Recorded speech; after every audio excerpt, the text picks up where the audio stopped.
আপনারা কি লক্ষ্য করেছেন এবছর সকালে ঘুম থেকে উঠে ঠান্ডা বেশি লাগছে, রাতে বাইরে বেরোতে ইচ্ছা করছে না, একটা কম্বলে ঠিকঠাক কাজও হচ্ছে না। আর অনেকেই বলছেন এবার যেন আগের বছরের থেকে অনেক বেশি শীত পড়েছে। কিন্তু এখন প্রশ্ন হলো, এটা কি শুধুই আমাদের অনুভূতি, নাকি সত্যি 2025-26 সালে বাংলার আবহাওয়া আগের বছরের তুলনায় বেশি ঠান্ডা?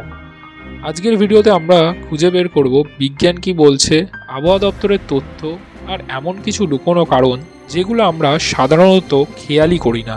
গাইজ, আমি বিপ্রসী, আপনারা দেখছেন unknown world officials. Unknown world অফিসিয়ালসের নতুন একটা ভিডিওতে সবাইকে স্বাগত।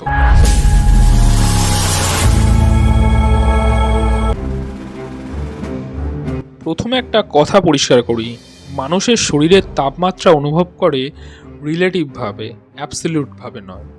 মানে যদি গত কয়েক বছর খুব গরম কাটে আর হঠাৎ তাপমাত্রা 2-3 ডিগ্রি কমে যায়, তাহলেই আমাদের কাছে সেটা খুব ঠান্ডা বলে মনে হয়।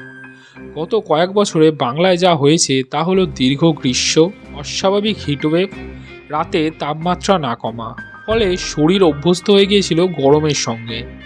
এবছর একটু ব্যতিক্রম হলেই সেটা বেশি করে বোঝা যাচ্ছে, কিন্তু এখানেই সব ঘটনা শেষ নয়। আবহাওয়া দপ্তরের রিপোর্ট অনুযায়ী এবছর মিনিমাম টেম্পারেচার অনেক দিন ধরেই স্বাভাবিকের নিচে। রাতে ঠান্ডা বেশি লাগছে এবং সকালের দিকে কুয়াশা ঘন বেশি থাকছে। বিশেষ করে দক্ষিণবঙ্গের জেলাগুলি, কলকাতা ও সংলগ্ন অঞ্চল এবং গঙ্গা অববাহিকা অঞ্চলে এগুলো বেশি করে উপলব্ধ হচ্ছে। এবারে দিনের তাপমাত্রা খুব বেশি না বাড়লেও রাতের তাপমাত্রা বেশ কমে যাচ্ছে, এটাই ঠান্ডার অন্যতম বড় কারণ। এখন আসি সবচেয়ে গুরুত্বপূর্ণ বৈজ্ঞানিক কারণে, লা নিনা। সহজ ভাষায় বললে লা নিনা মানে প্রশান্ত মহাসাগরের জল স্বাভাবিকের তুলনায় ঠান্ডা হওয়া। এর প্রভাব কি হয় তাহলে? ভারতীয় উপমহাদেশে ঠান্ডা হাওয়া বেশি প্রবেশ করে, পশ্চিমী ঝঞ্ঝা সক্রিয় হয় এবং শীত দীর্ঘ হয়। এই বছরে লা নিনার প্রভাব বাংলায় তুলনামূলক বেশি পড়েছে, যার ফলে উত্তরে ঠান্ডা বাতাস সহজেই ঢুকে পড়ছে।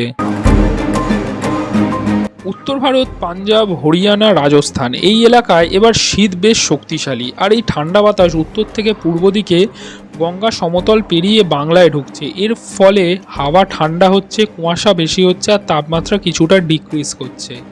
এটা অনেক বছর পর এইরকমভাবে হচ্ছে। অনেকে ভাবেন ক্লাইমেট চেঞ্জ মানে শুধুই গরম, কিন্তু সত্যিটা হলো ক্লাইমেট চেঞ্জের পরে এক্সট্রিম ওয়েদার বাড়ে।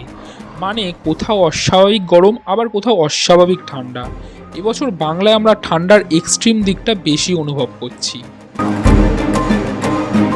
এই প্রশ্নটা খুব গুরুত্বপূর্ণ এই সময়, যে এই ঠান্ডা কি চলতেই থাকবে? বিশেষজ্ঞদের মতে শীত থাকবে, কিন্তু হঠাৎ হঠাৎ সেটা ওঠানামা করবে। একদিন হয়তো ঠান্ডা, তার পরের দিনে হালকা উষ্ণ। শীতে স্থায়িত্ব কমবে, অর্থাৎ শীত থাকবে কিন্তু আগের মতো প্রেডিক্টেবল আর থাকবে না। সব মিলিয়ে বলা যায় এটা শুধু অনুভূতি নয়, এবছর সত্যিই বাংলায় ঠান্ডা একটু বেশি, কারণ লা নিনা, ঠান্ডা বাতাস, আবহাওয়ার পরিবর্তন। এখন বলুন তো, আপনারা এলাকায় কেমন ঠান্ডা পড়েছে? আপনার কি আগের বছরের থেকে বেশি শীত লাগছে? কমেন্টে লিখে জানাতে ভুলবেন না। সো গাইস, এই ভিডিওটা আজকে এই পর্যন্তই। ভিডিওটা ভালো লাগলে একটা লাইক করো, কমেন্ট করো, খুব পরিমাণে শেয়ার করো। সো দেখা হচ্ছে পরে কোনো ভিডিও না, নতুন ভিডিও নিয়ে।